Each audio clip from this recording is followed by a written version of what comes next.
It gives you a nice big negative with lots of detail, and when you do a high resolution scan, you get an image of about 1.8 gigabytes. But you can do really big enlargements with this. Every film type has a notch pattern that's unique to that film type, and is on the back of the box. You can see here the notch pattern for HP5. And that's so that when you're working in a dark room, you know, first of all, what you're working with. This is very handy when you forget, like I do, which film you've loaded into which film carrier. This is what I loaded yesterday. I loaded T-Max 100, but I've had the film I'm going to develop today, I exposed 2 weeks ago. I didn't remember which one was in which, so I had to load it into my dark bag, and actually, okay, that notch pattern is T-Max 100. So that's how I knew. It had each piece of film, regardless of the side, has an emulsion side, and then just the backing. The emulsion side is the side that gets exposed.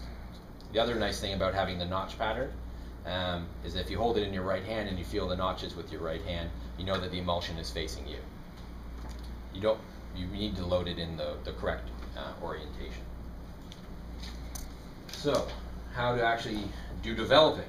Because it's light sensitive, obviously, you don't want to just pull it out of your camera and go, hey, oh shit, I just exposed it all, like I just did with that roll there. It completely it's ruined. It's useless now. So to actually do the developing, you need a light, tight tank. This was 20 bucks, something like that. A bottle of this is $16. This is Photo Flow. This will last you 3 years. This is basically a soap to help bead the water off the negs while they're drying. $9. And then a bottle of Fixer. Should I finish? Yes, well, that's pretty nasty. A bottle of Fixer, which removes. Well, I'll tell you about Fixer after. Fixer is pretty cheap, and you dilute it and you can reuse it. Developer is just one shot. Use it and then you pour it down the drain. But you need to get your negatives that you've exposed into a light, tight tank, developing tank, somehow. And this is basically it. It has a little center column that goes inside. Then it has the top. And when this top is on, no light gets into the tank, but chemicals can flow in and out, which is how you can do daylight developing and not have to be in a dark room and with the lights off, or maybe a safe light or something like that. So to get your negatives into the tank, use this, which is called a t-shirt. A t-shirt, yes. It's about my size too. I like the color. It's called a dark bag. And all it is a nice, thick, heavy bag with a zipper and a flap and then 2 armholes. By the way, there are cheap ones. Careful, because some of them are not infrared tight. Yeah. Infrared light might get through them.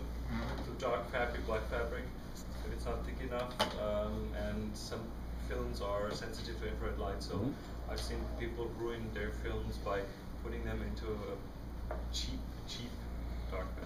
And they come in different sizes. You can have They come in very different used sizes. ones if you do. I've seen one. Yeah. If you're shooting, if you're shooting crazy big large format film where it's like 20 inches by 24 inches or something, you need a big friggin' bag. And you can also get tents, these like little pop-up tents that you stick your arms in, and those are helpful as well, because then you don't have the fabric touching the film, or it's a little bit easier for dust control, things like that.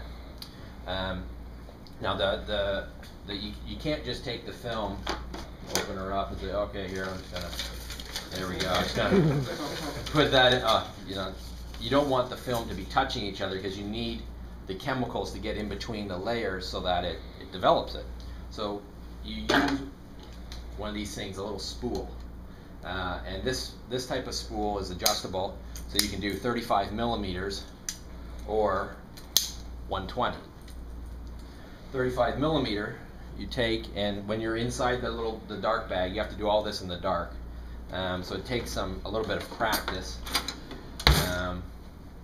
You I don't really do 35 millimeter, so this may or may not work. You take the bottle opener and you take your exposed roll out of the canister. Again, this is probably expired 20 years ago as well.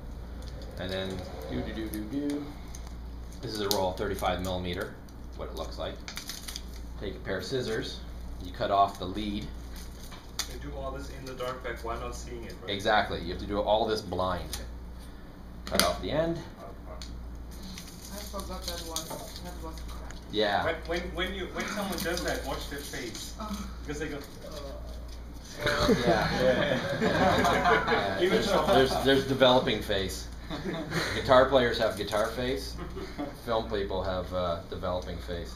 dark back face. Dark back face. And you take the. Something I just cut the end off.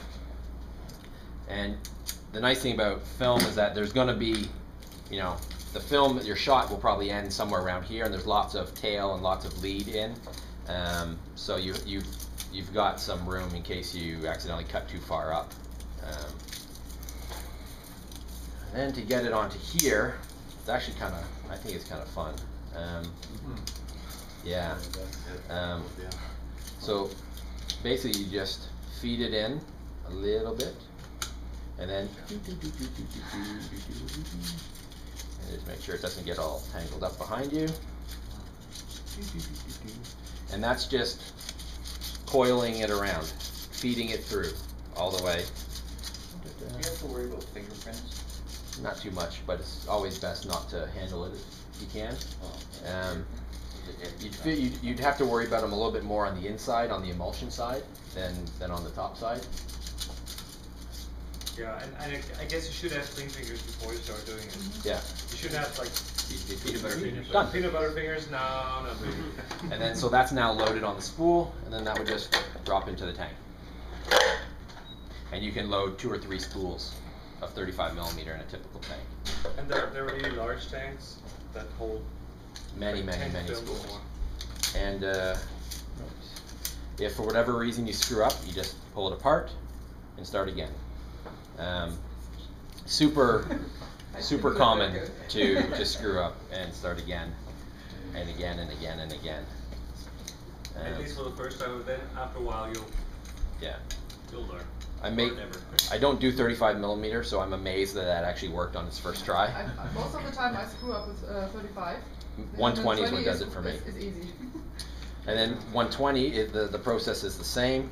You just come on, feed it in, make sure it's in sort of the grooves, and then start winding. Sometimes where it starts to overlap, when it comes back to this point, it can get caught if it's stuck out a little bit, but so far.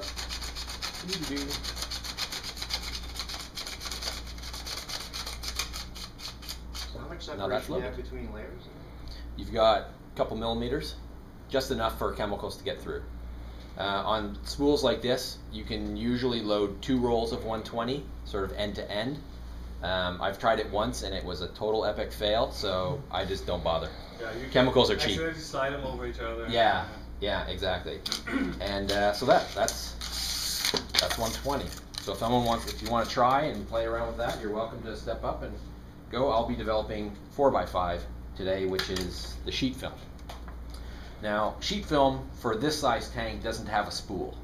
I have a developing machine thing that has a proper spool that holds 6 sheets of 4x5 on it at the same time.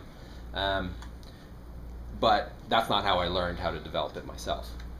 So you can't just stick the sheet film in the tank, because it'll slide around and it'll overlap each other. And so geniuses have developed what they call the taco method, which is take the 4x5 in an elastic band and make it into a taco, basically, and then drop it in. And you can do 4 sheets of 4x5 at a time in a tank this size using this method. Just so 1, 2,